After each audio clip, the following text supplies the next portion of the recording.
l'immensité de l'hémisphère nord, où les températures atteignent des niveaux inimaginables, se trouve l'un des terrains d'essai les plus formidables de la planète. Ici, au cœur de la nature sauvage canadienne, l'hiver n'est pas seulement une saison, mais une force implacable de la nature qui met chaque créature vivante à rude épreuve.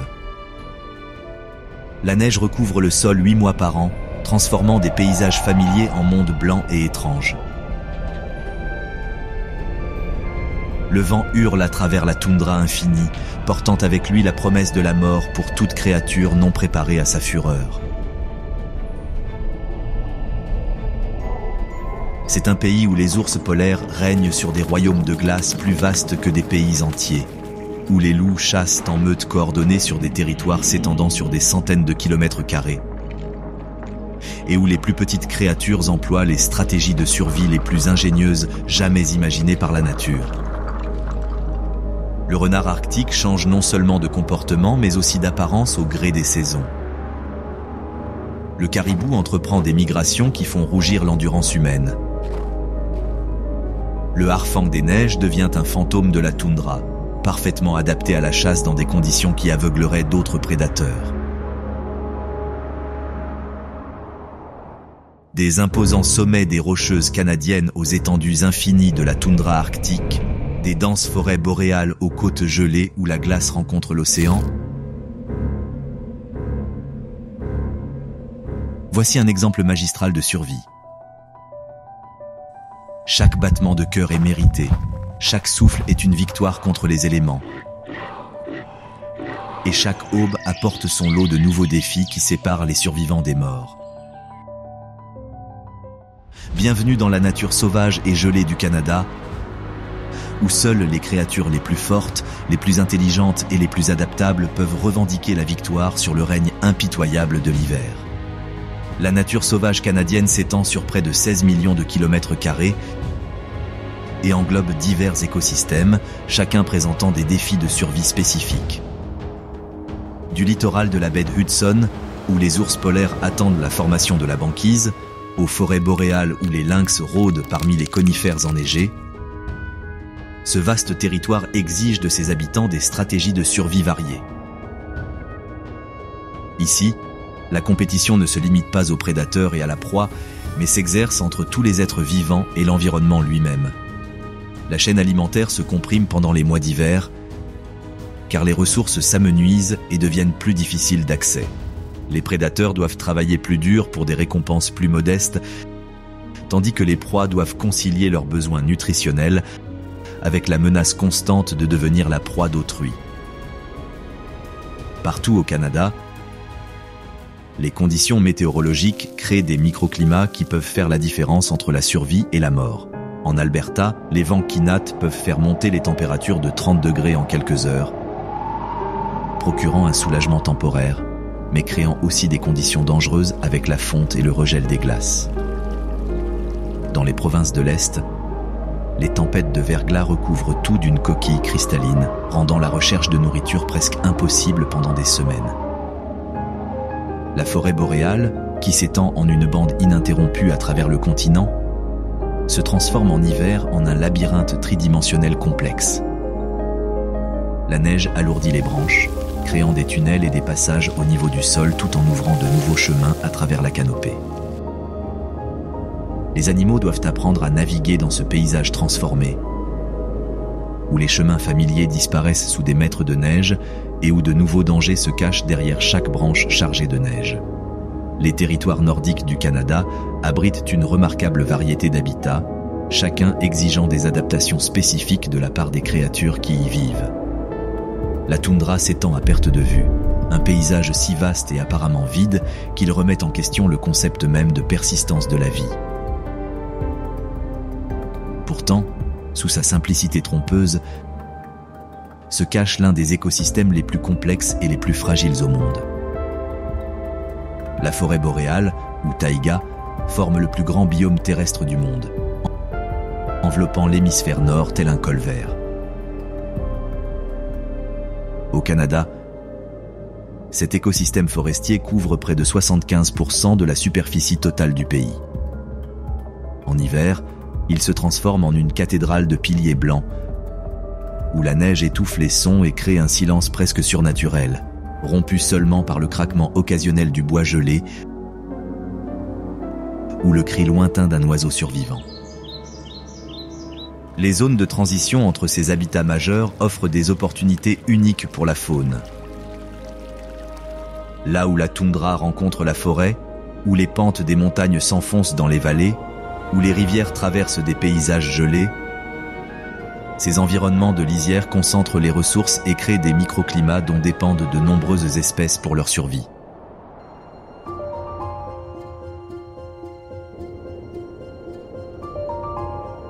À l'extrême nord du Canada, là où l'océan Arctique rencontre les terres gelées, une silhouette blanche massive se déplace silencieusement sur la banquise. L'ours polaire, pesant jusqu'à 1500 livres et mesurant 3 mètres de haut sur ses pattes arrière, représente le prédateur suprême du royaume arctique. Sa seule présence impose le respect de toutes les autres créatures de ce royaume glacé.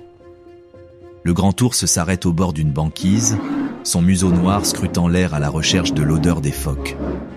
Ce moment d'immobilité dissimule les incroyables adaptations physiologiques qui permettent à ce prédateur massif de prospérer à des températures qui descendent régulièrement sous moins 30 degrés Celsius. Sa fourrure n'est pas réellement blanche mais transparente, chaque fibre creuse emprisonnant l'air pour créer un système d'isolation si efficace que l'ours peut rester à l'aise sur la glace tout en étant entouré d'eau glaciale.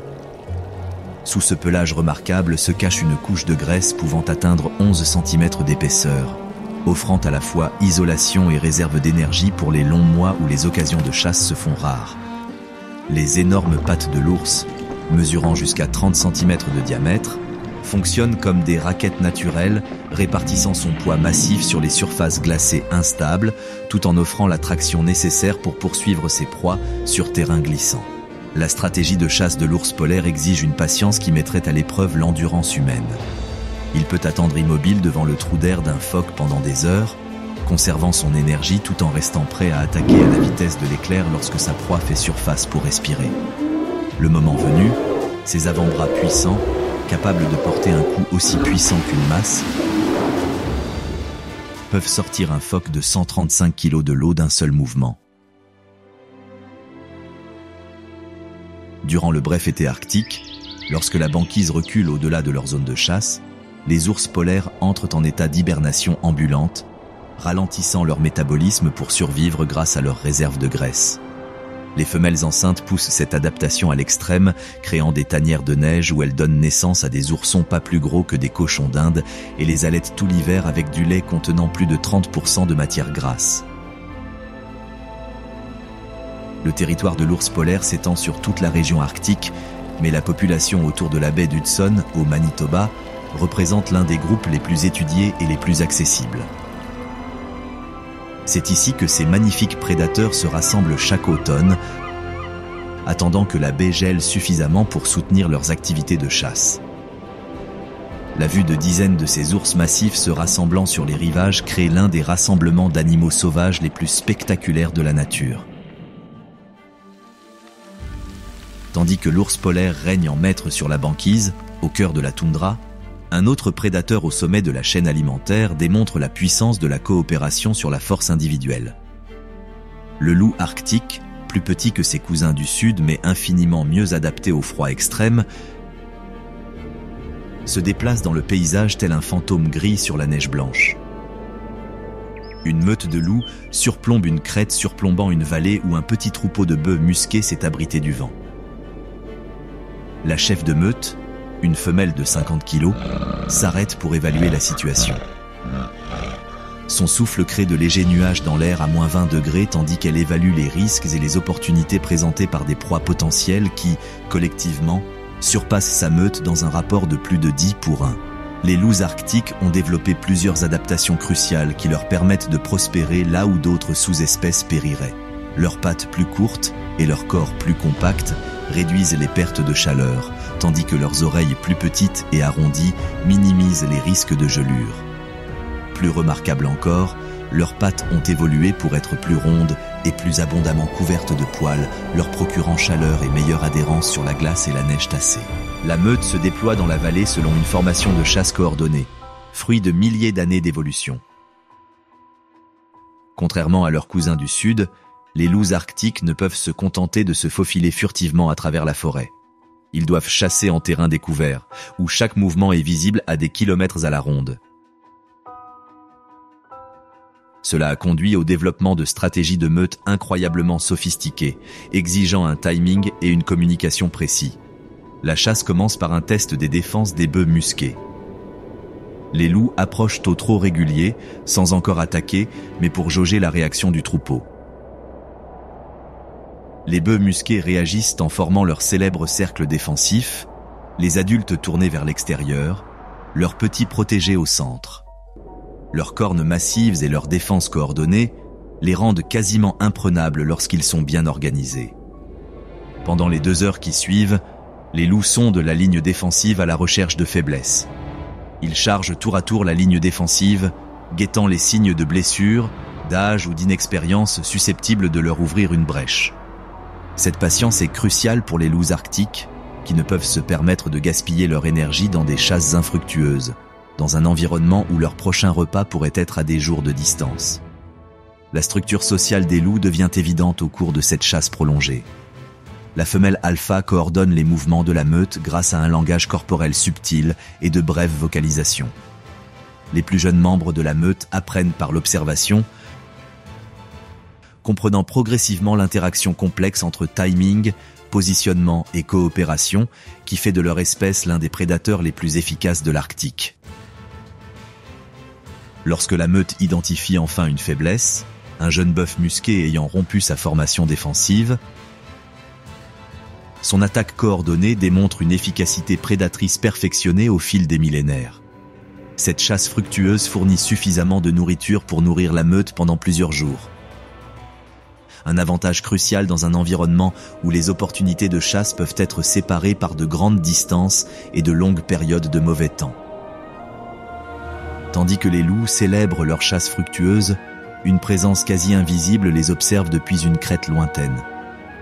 Le harfang des neiges, perché immobile sur un affleurement rocheux, semble faire partie intégrante du paysage, jusqu'à ce qu'un léger mouvement de tête révèle ses yeux jaunes perçants qui le désignent comme l'un des prédateurs les plus efficaces de l'Arctique. Avec un poids pouvant atteindre 2 kg et une envergure atteignant 160 cm, le harfang des neiges représente l'adaptation ultime de la chasse aérienne aux conditions arctiques. Contrairement à la plupart des espèces de hibou qui dépendent du couvert forestier pour se camoufler, le harfang des neiges a évolué pour devenir quasiment invisible dans le paysage blanc de la toundra. Le grand-duc s'élance de son perchoir, ses ailes silencieuses fendant l'air glacial. Ce vol silencieux, rendu possible grâce à des plumes aux structures spécialisées qui éliminent les turbulences sonores, lui permet d'approcher sa proie sans être détecté. Sa trajectoire le mène à basse altitude sur le sol enneigé, suivant les subtils contours du paysage à la recherche du mouvement qui trahira son prochain repas. Une légère perturbation dans la neige, 40 mètres plus loin, attire l'attention du hibou. Son ouïe extraordinaire, renforcée par des oreilles asymétriques permettant une localisation précise des sons, a détecté le mouvement d'un lemming dans son réseau de galeries sous la neige. La capacité du hibou à chasser des proies invisibles, en utilisant uniquement le son pour guider ses attaques, représente l'une des adaptations de chasse les plus remarquables de la nature. L'attaque est d'une soudaineté surprenante. Les puissantes serres du hibou percent 30 cm de neige tassée pour attraper un lemming qui se croyait à l'abri dans son tunnel hivernal. Ce coup réussi démontre l'incroyable précision requise pour cette technique de chasse, car un raté serait une perte d'énergie dans un environnement où un tel gaspillage peut être fatal. Les harfangs des neiges ont développé plusieurs adaptations remarquables pour survivre en Arctique, au-delà de leur prouesse de chasseurs. Leurs pattes entièrement recouvertes de plumes offrent une isolation qui leur permet de se percher sur des surfaces gelées pendant des heures sans perdre une quantité dangereuse de chaleur corporelle. Leur système digestif est incroyablement efficace, capable d'extraire un maximum de nutriments de chaque repas et de produire des granulés contenant les restes indigestes de leur proie. Durant les années où les populations de lemmings s'effondrent, les harfang des neiges font preuve d'une remarquable flexibilité en élargissant leur régime alimentaire aux lapins, aux poissons et même aux jeunes oiseaux. Certains individus migrent vers le sud pendant ces années de disette, apparaissant dans les zones agricoles du sud du Canada et du nord des États-Unis, où ils chassent les rongeurs dans les champs.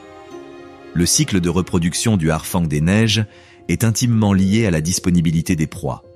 Lors des années d'abondance de lemmings, un couple peut élever jusqu'à 11 oisillons, chacun nécessitant plusieurs proies par jour. Le mâle peut capturer et livrer plus d'1 millier de lemmings au cours d'une seule saison de reproduction, un exploit de chasse qui démontre à la fois l'efficacité de ses adaptations prédatrices et l'abondance remarquable qui peut exister dans les écosystèmes arctiques pendant les années de pointe. Loin des territoires de chasse du harfang des neiges, à travers des centaines de kilomètres de toundra, l'une des migrations les plus spectaculaires de la nature atteint son apogée.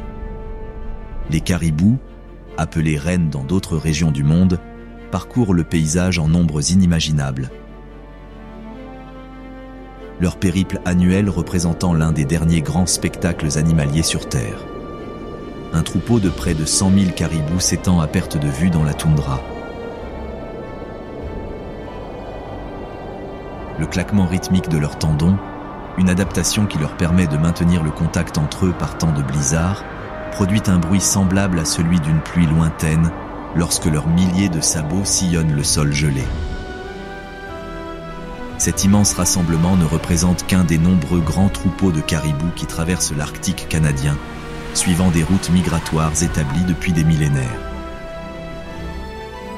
Les animaux de tête de ce cortège sont les femelles adultes, dont les capacités d'orientation ont été affinées par des années d'expérience à traverser ce paysage difficile. Elles savent instinctivement où trouver les crêtes balayées par le vent, là où la couverture neigeuse est la plus fine, permettant ainsi d'accéder aux lichens et aux herbes qui constituent la principale source de nourriture hivernale du caribou. Leur capacité à localiser ces aires d'alimentation à travers de vastes étendues de toundra apparemment uniformes constitue l'un des systèmes d'orientation les plus remarquables de la nature. Chaque caribou possède son propre équipement de survie, parfaitement adapté aux conditions arctiques. Ces sabots évoluent au fil des saisons, devenant plus longs et plus acérés en hiver pour une meilleure traction sur la glace et la neige, et devenant de véritables pelles à neige pour déterrer la végétation enfouie. Son pelage double couche est constitué d'un sous-poil dense et isolant, recouvert de jarres creux qui emprisonnent l'air pour un apport de chaleur supplémentaire. La migration elle-même remplit de multiples fonctions de survie au-delà de la simple recherche de nourriture. Ce mouvement constant permet aux caribous d'éviter les pires effets des insectes piqueurs pendant les mois d'été et de répartir la pression de pâturage sur de vastes zones, évitant ainsi la surexploitation d'un seul habitat. En hiver, le déplacement devient une course contre la montre et les intempéries, car le troupeau doit atteindre des zones suffisamment approvisionnées avant que ses réserves de graisse ne s'épuisent. Un changement soudain de direction du vent provoque des mouvements frénétiques au sein du troupeau. Des milliers d'animaux ajustant leur position pour maintenir un équilibre optimal entre protection contre le vent et progression. Ce comportement collectif, né de simples réactions individuelles, crée une intelligence collective qui aide le troupeau à surmonter des défis qui dépasseraient n'importe quel caribou isolé. La stratégie de survie du caribou se manifeste particulièrement lors des événements météorologiques violents. Lors des blizzards, le troupeau forme des groupes denses pouvant compter des milliers d'individus. Les animaux situés à l'extérieur de ces groupes se déplacent progressivement vers le centre, créant une rotation continue qui garantit qu'aucun individu n'est trop froid. Ce comportement peut faire la différence entre la survie et la mort lors de tempêtes qui peuvent durer des jours. Alors que le grand troupeau de caribous poursuit son interminable périple à travers la toundra, un survivant beaucoup plus petit, mais tout aussi remarquable, observe de loin. Le renard arctique, qui ne pèse pas plus de 15 livres, démontre que la taille n'est pas toujours le facteur déterminant de la survie en Arctique. Ce petit prédateur possède peut-être l'ensemble d'adaptations au froid le plus complet de tous les mammifères arctiques. L'adaptation la plus célèbre du renard est son changement de couleur saisonnier. Une transformation si complète que les individus d'été et d'hiver semblent appartenir à des espèces totalement différentes. Son pelage d'été, tacheté de brun et de gris, offre un camouflage parfait contre les affleurements rocheux et la végétation clairsemée de la toundra. À l'approche de l'hiver, ce pelage est progressivement remplacé par une fourrure d'un blanc immaculé, si dense que le renard peut se rouler en boule et rester à l'aise par des températures approchant les -50°C. Un jeune renard démontre l'efficacité de son système d'isolation hivernale en s'installant dans une légère dépression dans la neige. En quelques minutes, sa chaleur corporelle crée un abri sur mesure qui offre une protection supplémentaire contre le vent tout en nécessitant un minimum d'énergie pour son entretien. Sa queue touffue, presque aussi longue que son corps, sert à la fois de couverture et de filtre respiratoire, réchauffant l'air entrant et prévenant les dangereuses pertes de chaleur liées à la respiration. Les renards arctiques ont développé le régime alimentaire le plus flexible de tous les prédateurs arctiques, une adaptation qui leur permet de survivre dans un environnement où les sources de nourriture peuvent être imprévisibles et très dispersées. En été, ils chassent les lemmings avec l'efficacité de prédateurs beaucoup plus grands, leur ouïe exceptionnelle leur permettant de localiser des proies se déplaçant dans l'herbe ou sous une fine couche de neige. Un seul renard peut en cacher des centaines lors des périodes d'abondance maximale, les stockant dans le pergélisol qui agit comme un congélateur naturel. Lorsque les populations de lemmings s'effondrent, les renards arctiques font preuve d'une remarquable adaptabilité en changeant radicalement de source de nourriture. Ils deviennent d'habiles charognards, suivant les ours polaires pour se nourrir de carcasses de phoques ou traquant les meutes de loups pour s'emparer des restes de leur proie. Certains renards se spécialisent dans les attaques de colonies d'oiseaux, tandis que d'autres apprennent à pêcher dans les cours d'eau peu profonds ou à chasser les invertébrés marins le long des côtes. La stratégie de reproduction du renard reflète les cycles d'expansion et de récession typiques des écosystèmes arctiques. Lors des années d'abondance de proies, un couple peut donner naissance à 25 petits, soit l'une des portées les plus nombreuses de tous les canidés sauvages. Ces familles nombreuses ont besoin d'énormes quantités de nourriture, les parents effectuant des sorties de chasse à intervalles réguliers, pendant la lumière continue de l'été arctique. Le comportement territorial des renards arctiques change radicalement en fonction de la disponibilité des proies. Lors des années d'abondance, leur territoire peut être réduit à 1 km², mais lorsque la nourriture se fait rare, un seul renard peut s'étendre sur plus de 190 km². Cette flexibilité des exigences territoriales permet aux populations de renards arctiques de survivre aux cycles démographiques importants qui caractérisent les écosystèmes arctiques. Au cœur d'une vallée protégée où convergent d'anciennes routes migratoires, un petit troupeau de bœufs musqués s'est rassemblé pour affronter les rigueurs de l'hiver. Ces magnifiques animaux, dont l'apparence n'a pas changé depuis la dernière période glaciaire, représentent l'une des solutions naturelles les plus efficaces pour survivre aux hivers arctiques sans migration ni hibernation. Le plus gros mâle du troupeau, pesant près de 400 kg, se dresse tel un monument face au vent hurlant. Ses cornes massives et courbées et son pelage hirsute lui confèrent une apparence plus adaptée à la préhistoire qu'au monde moderne, et pourtant chaque aspect de son anatomie témoigne de millions d'années de perfectionnement pour la survie en Arctique. La caractéristique la plus distinctive du bœuf musqué est son incroyable pelage, appelé kiviut par les Inuits qui partagent leur territoire arctique avec ces animaux depuis des millénaires. Ce sous-poil, plus fin que le cachemire et 8 fois plus chaud que la laine de mouton, offre une isolation si efficace que la neige qui tombe sur le dos du bœuf musqué ne fond pas. Les poils de garde extérieurs descendant presque jusqu'au sol forment une barrière coupe-vent qui protège le sous-poil isolant de l'humidité et maintient son efficacité thermique même sous la neige. Lorsqu'ils sont menacés, les bœufs musqués adoptent une stratégie défensive qui s'est avérée efficace contre les prédateurs depuis des millénaires. Les adultes forment un cercle impénétrable, la tête tournée vers l'extérieur, formant un mur de cornes acérées et de corps massifs que peu de prédateurs osent défier. Les veaux sont protégés au centre de cette formation, à l'abri de toutes les attaques, sauf des plus déterminés et des plus coordonnés. La survie du troupeau dépend fortement de l'expérience et du leadership du mâle dominant. Sa connaissance des zones d'hivernage traditionnelles, transmises de génération en génération, guide le groupe vers des endroits où les vents maintiennent une couche de neige suffisamment fine pour permettre l'accès à la végétation enfouie. Ces zones d'hivernage traditionnelles témoignent d'un savoir millénaire sur la survie en Arctique. Les bœufs musqués ont développé un système digestif remarquablement efficace qui leur permet d'extraire un maximum de nutriments du fourrage de mauvaise qualité disponible pendant les mois d'hiver.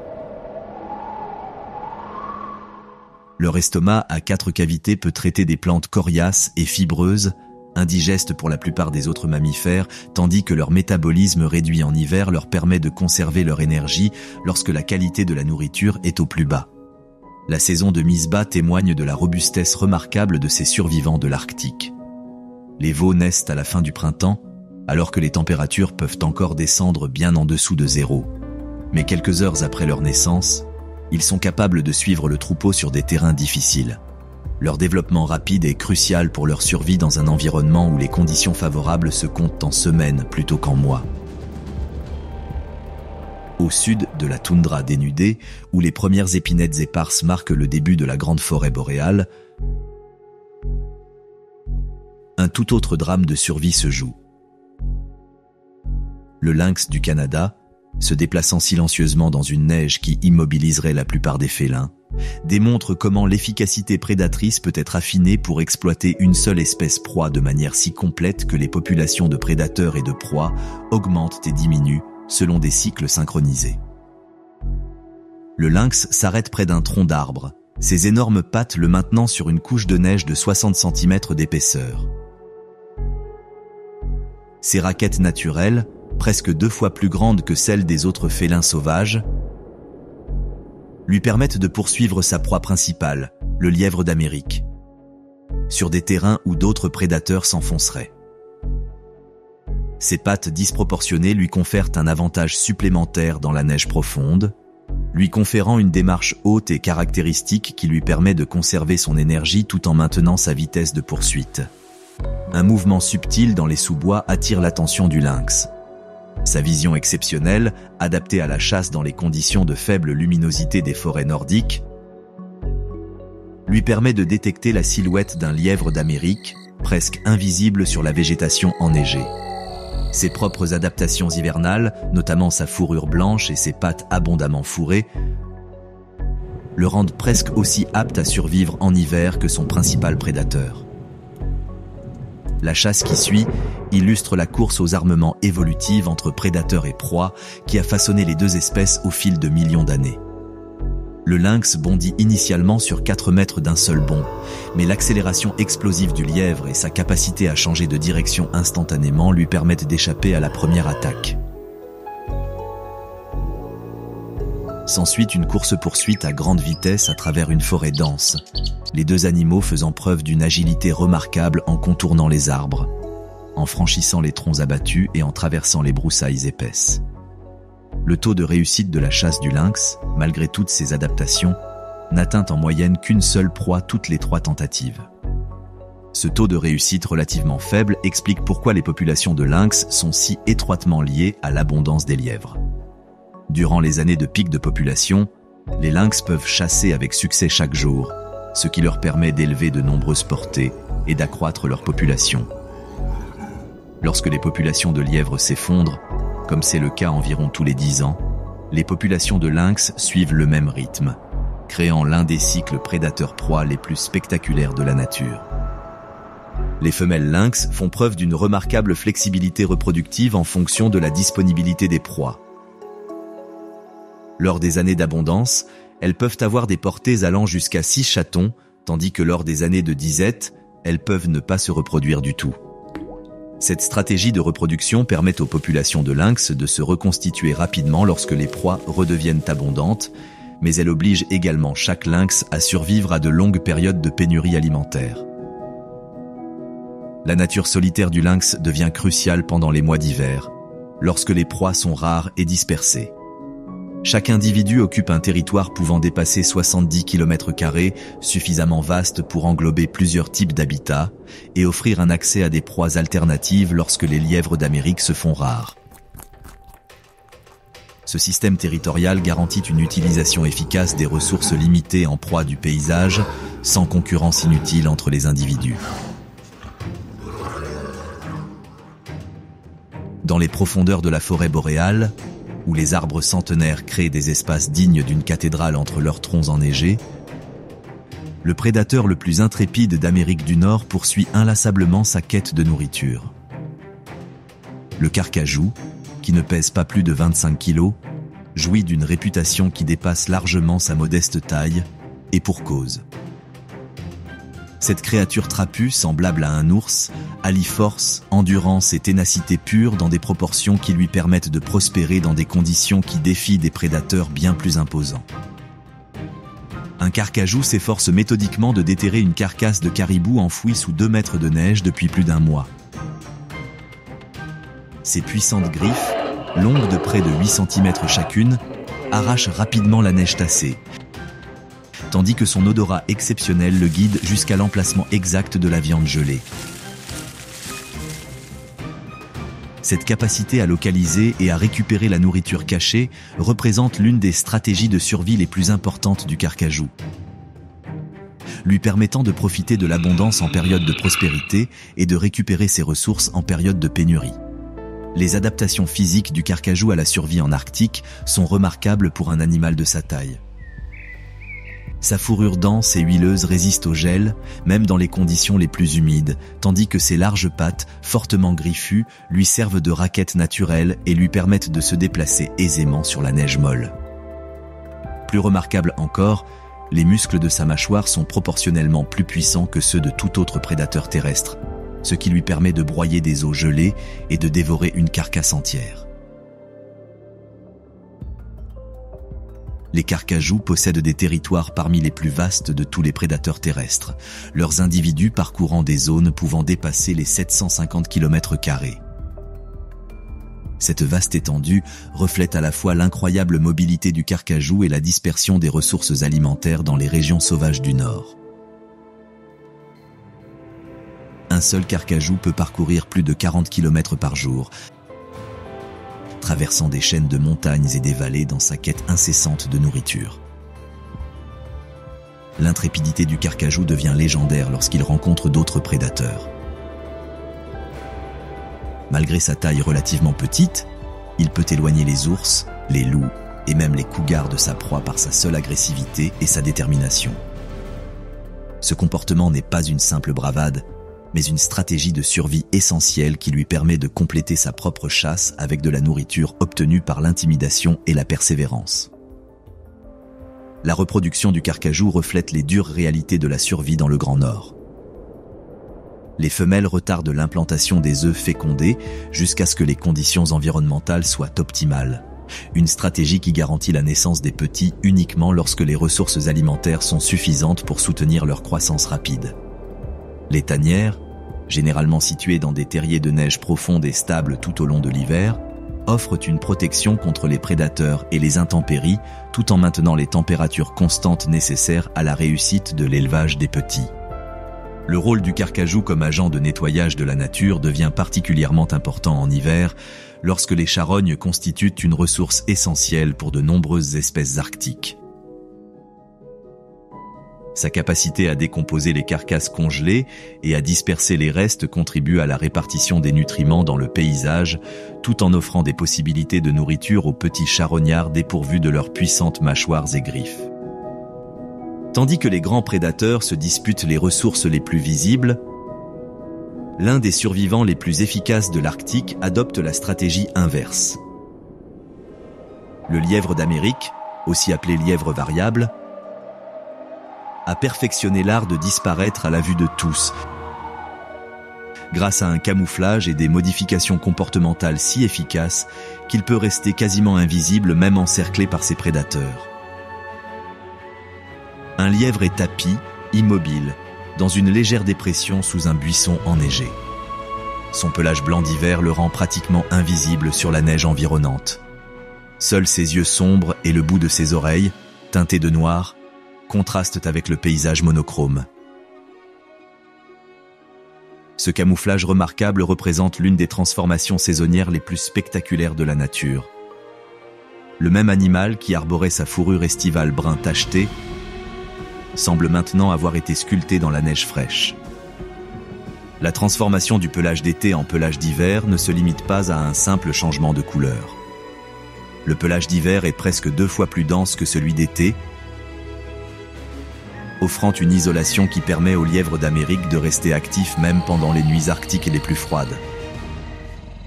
Chaque poil est creux et emprisonne l'air pour créer un système d'isolation si efficace que les lièvres peuvent maintenir une température corporelle normale tout en restant immobiles sur la neige pendant des heures. Les pattes arrière surdimensionnées du lièvre, qui donnent son nom commun à l'espèce, remplissent de multiples fonctions de survie au-delà de leur rôle évident de raquette naturelle. Ces larges pattes fournissent la traction nécessaire à une accélération explosive pour échapper aux prédateurs, tandis que leur face ventrale abondamment poilue prévient les pertes de chaleur lorsque le lièvre est assis sur la neige ou la glace. Ces pattes servent également d'outils de creusement efficaces pour accéder aux sources de nourriture enfouies lors des périodes de forte couverture neigeuse. Les lièvres d'Amérique ont développé des adaptations comportementales qui complètent leurs modifications physiques pour survivre à l'hiver. Ils créent un réseau de sentiers très fréquentés sur leur territoire, des chemins qui se transforment en autoroutes comprimées permettant des déplacements à grande vitesse pour échapper aux prédateurs. Ces réseaux de sentiers sont entretenus tout l'hiver, les lièvres déployant une énergie considérable pour les débarrasser de la neige et des débris. La stratégie alimentaire du lièvre d'Amérique en hiver démontre une efficacité remarquable pour extraire les nutriments des sources alimentaires marginales.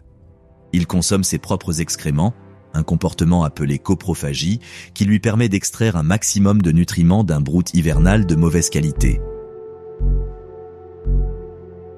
Cette adaptation, combinée à sa capacité à digérer des matières végétales ligneuses, nutritionnellement indisponibles pour de nombreuses autres espèces, permet aux lièvres d'Amérique de maintenir des populations stables même dans les conditions hivernales les plus rigoureuses.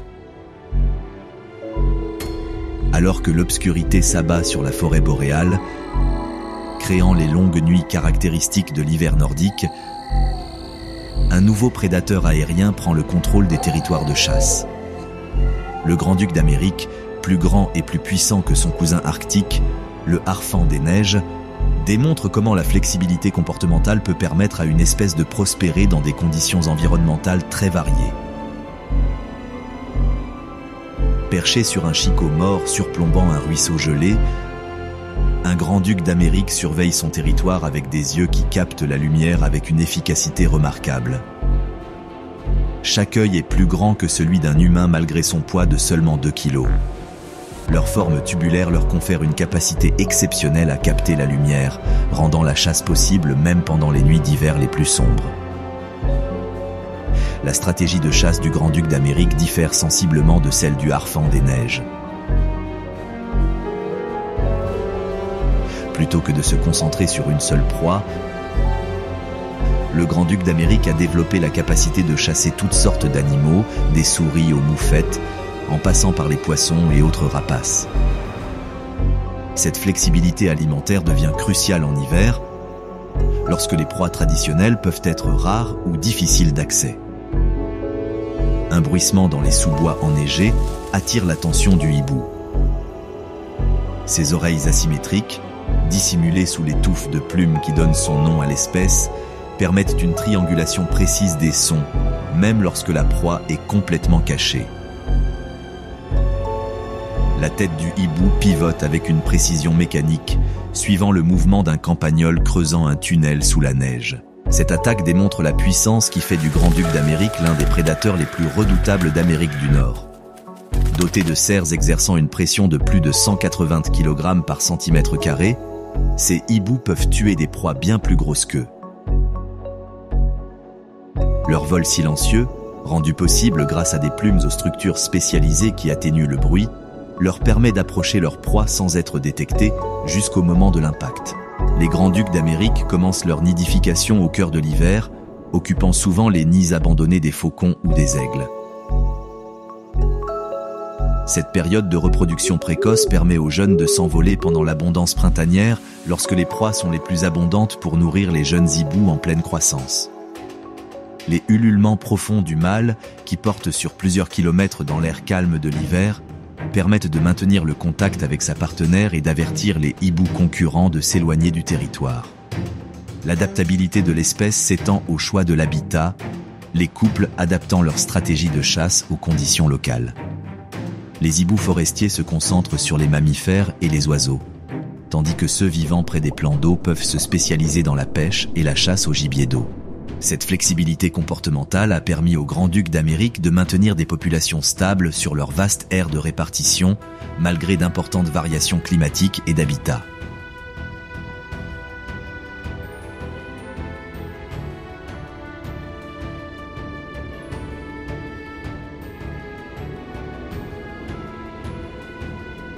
Un petit troupeau de bisons des bois se déplace lentement dans la neige qui leur arrive jusqu'au ventre.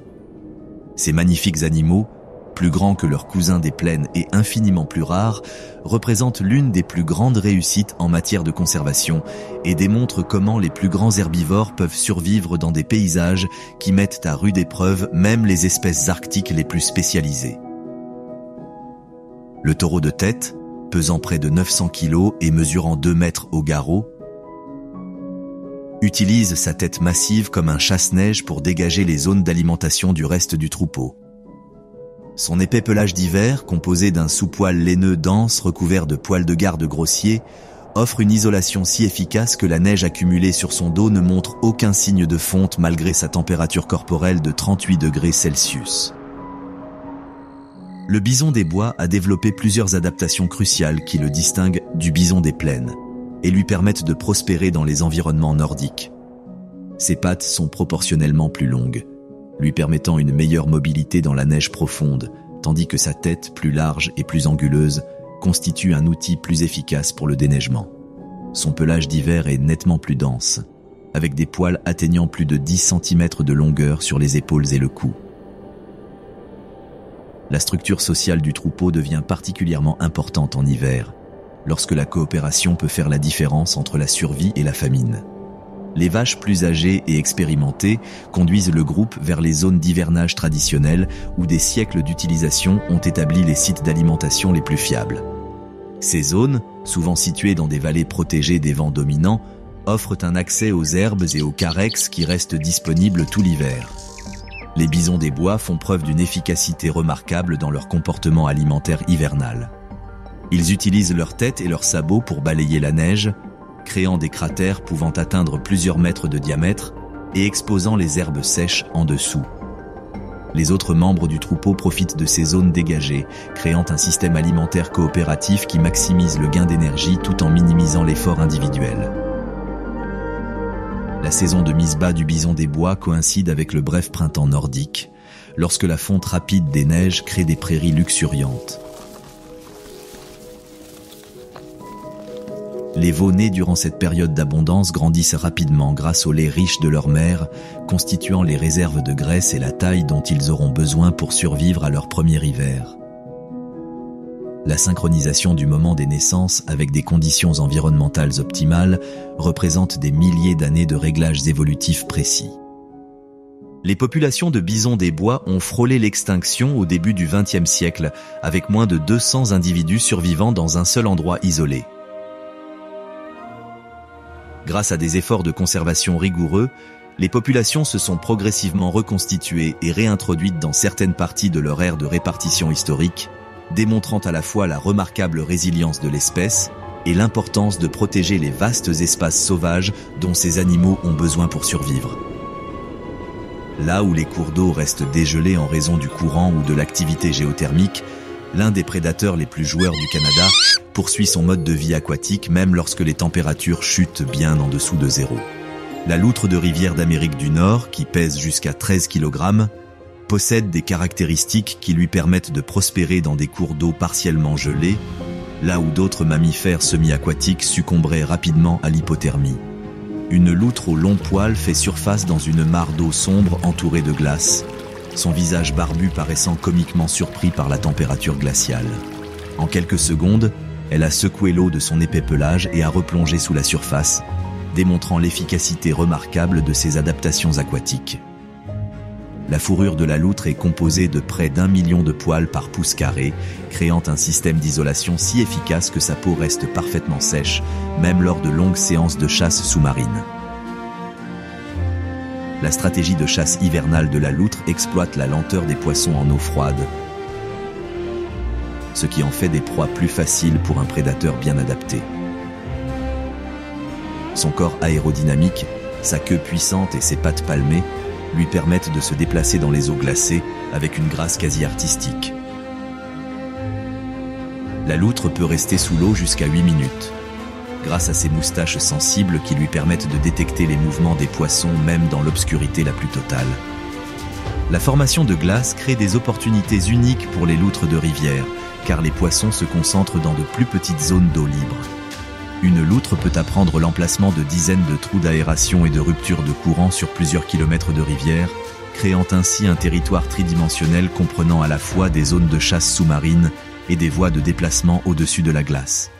Ces voies sont maintenues tout l'hiver, les loutres glissant sur la neige et la glace entre les points d'accès, un mode de déplacement apparemment ludique, mais qui répond à des besoins de survie importants. Le comportement social de la loutre s'intensifie en hiver, car des individus, habituellement solitaires en été, se regroupent pour partager les zones de chasse les plus productives. Ces regroupements temporaires offrent des avantages qui vont au-delà du simple partage des ressources. Plusieurs loutres peuvent ainsi localiser et exploiter plus efficacement les bancs de poissons, tout en se protégeant mutuellement contre les prédateurs terrestres qui pourraient menacer les individus au point d'aération. Les loutres de rivière modifient considérablement leur comportement de tanière en hiver, créant souvent de multiples abris le long de leur cours d'eau. Ces tanières, généralement situées dans des cavités naturelles le long des berges ou sous des racines, sont tapissées d'herbes sèches et maintiennent des températures bien au-dessus de zéro grâce à la chaleur corporelle et à l'isolation. Pouvoir accéder rapidement à un abri chaud et sec est crucial pour un animal qui doit constamment alterner entre l'air glacial et l'eau presque glaciale.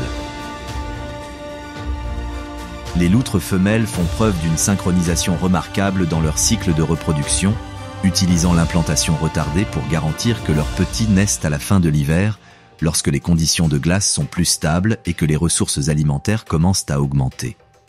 Les petits, nés aveugles et sans défense, restent dans leur tanière pendant près de 3 mois avant d'entreprendre leurs premières explorations hésitantes du monde aquatique qui définiront leur vie.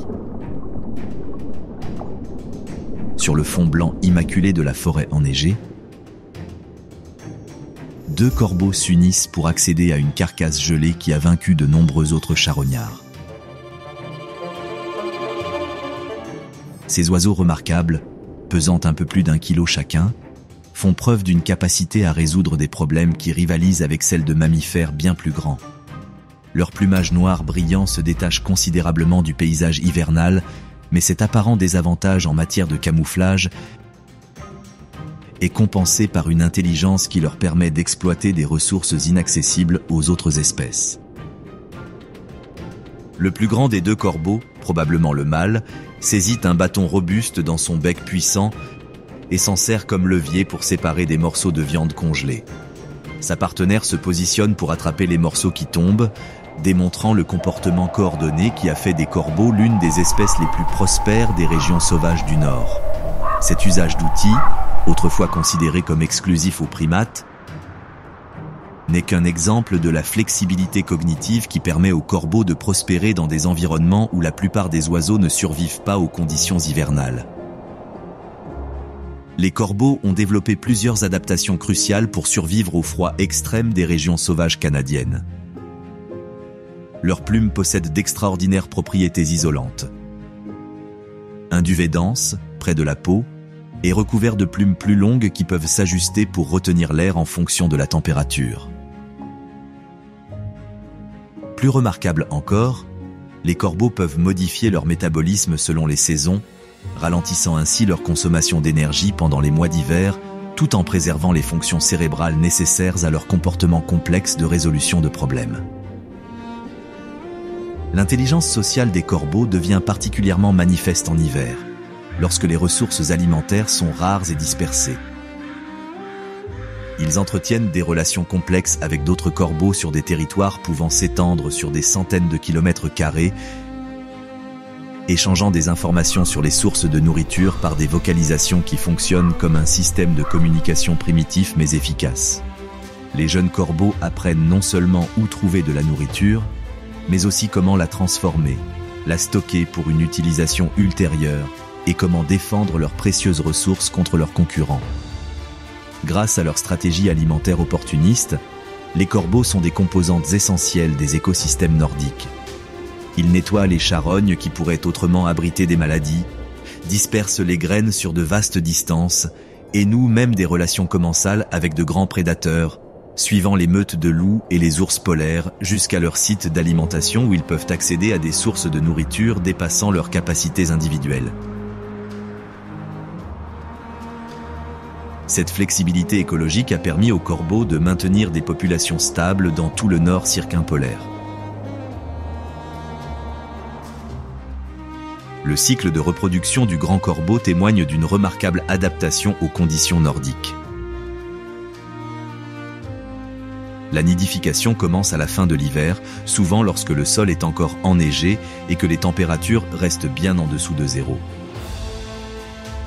Cette nidification précoce permet aux jeunes corbeaux de prendre leur envol au printemps, lorsque les possibilités d'apprentissage sont optimales et les sources de nourriture les plus diversifiées. La construction du nid elle-même témoigne de leur intelligence. Les couples choisissent des sites offrant une protection optimale contre le vent, tout en conservant un accès aux courants thermiques ascendants qui réduisent les coûts énergétiques du vol. Au cœur de la forêt, où les épinettes séculaires créent des brise-vents qui atténuent les effets les plus néfastes des tempêtes hivernales, une stratégie de survie bien différente se déploie.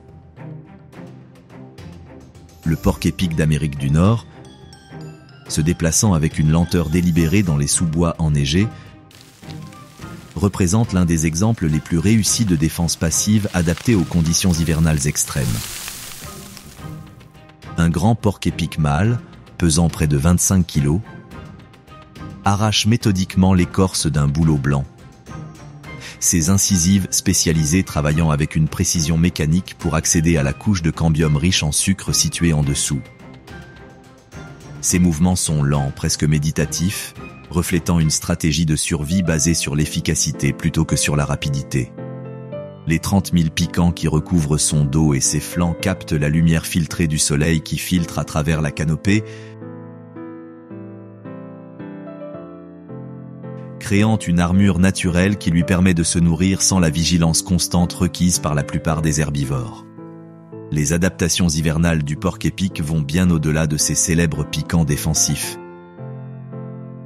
Son système digestif a évolué pour extraire un maximum de nutriments des matières végétales ligneuses, indigestes pour la plupart des mammifères.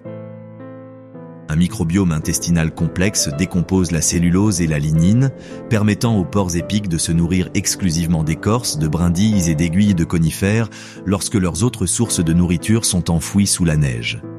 Cette flexibilité alimentaire devient cruciale pendant les longs mois où la végétation au ras du sol reste inaccessible. Les porcs épics font preuve d'une remarquable capacité à conserver leur énergie pendant les mois d'hiver. Ils réduisent considérablement leur activité, passant jusqu'à 19 heures par jour à se reposer dans des cavités d'arbres ou des terriers rocheux qui les protègent du vent et des précipitations. Cet état de semi-dormance leur permet de survivre avec un apport alimentaire minimal, tout en maintenant leur température corporelle grâce à des ajustements métaboliques qui réduisent leurs besoins énergétiques jusqu'à 30%. Les capacités d'escalade du porc-épic deviennent essentielles à sa survie en hiver. Lorsque les sources de nourriture au niveau du sol disparaissent sous la neige épaisse, ses griffes puissantes et ses coussinets plantaires spécialisés lui assurent une prise solide sur l'écorce glacée, lui permettant d'accéder aux cimes des arbres où pousses tendres et bourgeons nutritifs restent disponibles tout au long de l'hiver.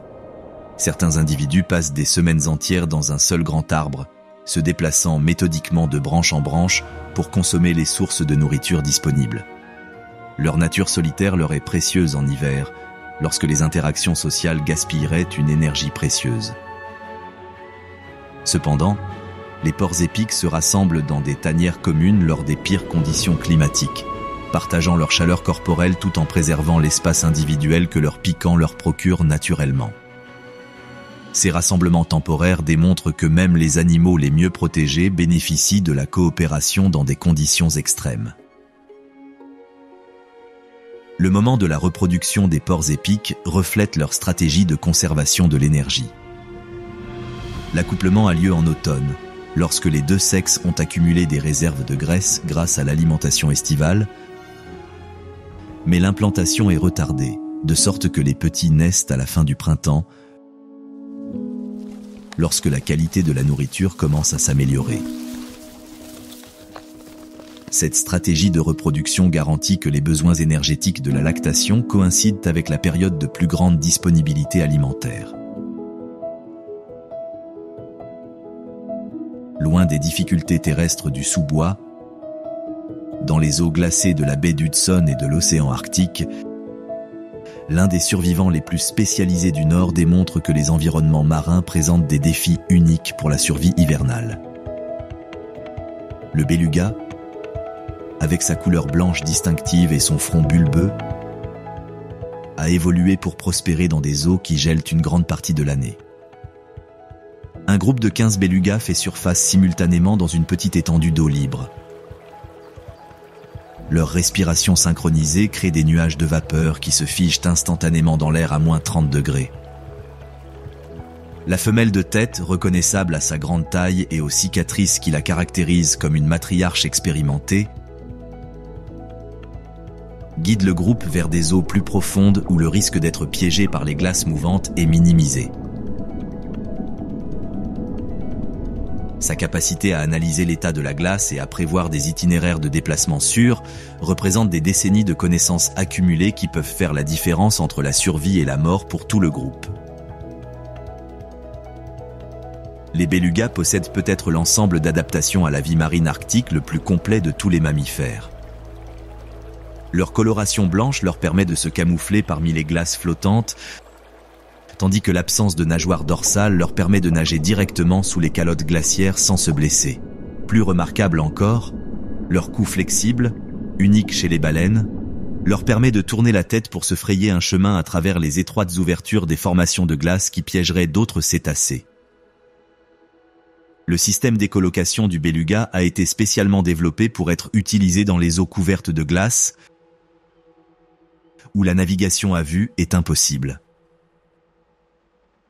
Leurs capacités sonars permettent de détecter les trous d'aération à plusieurs kilomètres de distance et de distinguer la glace solide de la neige fondante dangereuse qui pourrait s'effondrer sous le poids de la baleine. Ce sonar biologique permet également aux belugas de chasser efficacement dans l'obscurité totale qui caractérise les eaux arctiques pendant les mois d'hiver. Les belugas font preuve d'adaptation physiologique remarquable pour survivre dans des eaux proches du point de congélation. Leur couche de graisse, épaisse de jusqu'à 15 cm, constitue une isolation si efficace que leur température corporelle reste constante même dans des eaux à moins 2 degrés Celsius. Leur système circulatoire comprend des mécanismes d'échange thermique à contre-courant qui empêchent les pertes de chaleur par les extrémités tout en maintenant la circulation vers les organes vitaux. La structure sociale des groupes de belugas devient particulièrement importante en hiver, lorsque les individus doivent coordonner leurs mouvements pour éviter d'être emprisonnés dans la glace. Les baleines communiquent grâce à un vocabulaire complexe de clics, de sifflements et d'appels qui se propagent sur de longues distances et peuvent traverser les formations de glace. Ce système de communication permet aux membres des groupes séparés de se déplacer et de coordonner leurs activités alimentaires sur de vastes étendues d'eau libre dispersées. Les belugas synchronisent leur cycle de reproduction pour profiter du bref été arctique, lorsque les ressources alimentaires atteignent leur abondante abondance. Les baleineaux naissent dans les eaux côtières chaudes où ils peuvent prendre des forces avant d'affronter leur première migration hivernale vers les zones d'alimentation couvertes de glace. Le lait riche produit par les mères belugas contient plus de 27% de matière grasse, ce qui permet une croissance rapide et prépare les baleineaux aux besoins énergétiques de la survie en Arctique. En hiver, leur stratégie alimentaire se concentre sur les proies actives sous la glace, notamment la morue polaire, le calmar et divers crustacés. Les belugas peuvent plonger à des profondeurs dépassant les 700 mètres et rester immergés plus de 20 minutes, ce qui leur permet d'accéder à des sources de nourriture inaccessibles aux prédateurs dépendants de la surface. Cette capacité de plongée devient cruciale lorsque la couverture de glace empêche l'accès aux zones d'alimentation en eau peu profonde. La nature sauvage préservée présentée tout au long de ce documentaire est confrontée à un défi sans précédent, auquel aucune de ces espèces remarquables n'a pu faire face au cours de leur évolution.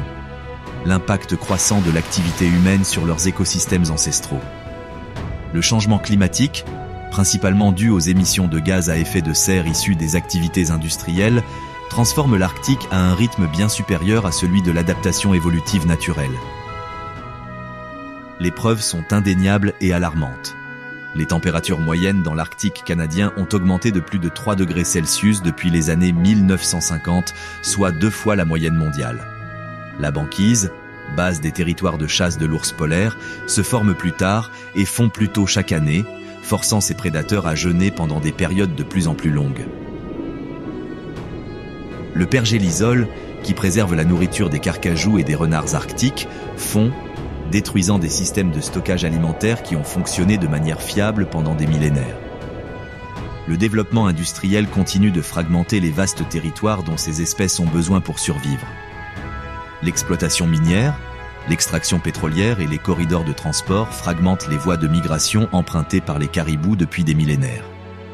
La pollution sonore due aux activités humaines perturbe les systèmes de communication dont dépendent les loups et d'autres espèces sociales pour coordonner leurs activités de chasse et de meute. Le plus tragique est peut-être que les délicats cycles prédateurs-proies qui façonnent ces écosystèmes depuis des millions d'années deviennent de plus en plus instables. La modification des régimes de précipitation affecte la qualité de la couverture neigeuse, isolante des petits mammifères, tandis que le décalage des saisons de croissance perturbe le rythme de croissance des plantes, source de l'ensemble du réseau trophique. Les relations synchronisées entre les espèces, affinées au fil d'innombrables générations, sont rompues par les changements environnementaux qui surviennent au cours d'une seule vie humaine. Pourtant, l'espoir subsiste grâce à la remarquable résilience dont ces espèces ont déjà fait preuve et à la prise de conscience croissante par l'humanité de ce qui risque d'être perdu. Les efforts de conservation, les savoirs autochtones et la coopération internationale offrent des pistes pour préserver ces écosystèmes irremplaçables afin que les générations futures puissent les observer et les étudier.